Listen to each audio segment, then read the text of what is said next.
First of all, we just want to thank the board for being so courteous and so friendly toward us. We know that this is a difficult situation, and we know that you are not necessarily to blame for it at all, but nonetheless, here we are. So Steve and I believe that that nothing is more important than protecting pregnant women and mothers suffering conditions that threaten their lives or a substantial impairment of a major bodily function absent an abortion. And I want to make something very clear, and we've been asked this a lot. We are not representing a client. And at the risk of giving the lobby a good reputation, every now and then we do something out of conviction and not because we're getting paid. We do something because we believe it's the right thing to do. And frankly, more importantly, because we care about our state. Frankly, it's why we're all here. It's why we all came to the capital city to work in and around state government. There's nothing more important to us than Texas. And with that in mind, we are extremely concerned about the current situation that expectant mothers face here in Texas. And we believe that rulemaking is the right thing to do.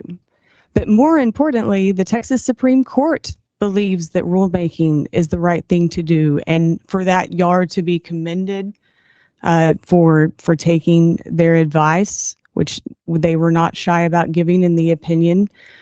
And by the way, the good parts of that opinion are on pages 5 through 7, if anybody is interested. As we move forward, we ask that you not let the perfect be the enemy of the good. We also ask that you not make the situation worse. In fairness, the legislature did not know that Dobbs would completely overturn Roe. In fact, most of the legislation had already cleared both houses before the United States Supreme Court even announced it was going to take up Dobbs. And at that time, everyone believed it would just be up to 15 weeks and not at 0, which is where we are today. And I think that's important for people to remember when Steve talks about the passing of this hot button issue from branch of government to branch of government. So it's important to remember how we got here. I want to make this point, and I've made this point in the media. Our petition is nothing short of pro-life. We all know people who are concerned, young families who have expressed anxiety about starting a family under these conditions in Texas. And we all know somebody who under the pre-Dobbs, under the old law, who faced very similar situations to the ones like Kate Cox and other women who were able to be treated not only in the state of Texas, but in their city. They did not have to leave. Today, women have to leave. That is concerning. And I am not talking about elective abortions. I am talking about abortions where there is no choice. The mother will die if she is not treated. And finally, we are extremely sympathetic with the idea of not wanting a list. We go to the legislature all the time and fight lists. Sometimes we're for lists, depending on what the client wants.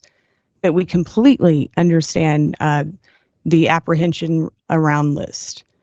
And I do want to emphasize that in our petition, that was a non-exhaustive list, but we nonetheless understand. And finally, and I'm going to turn it over to my husband and law partner, Steve Bresnen. We do once again ask that y'all consider all 5 elements in the Cox case. I know that it sounds like some of them have been codified in the proposed rule. We do encourage y'all to consider all of the 5 elements. And with that, I will close and turn it over to Steve.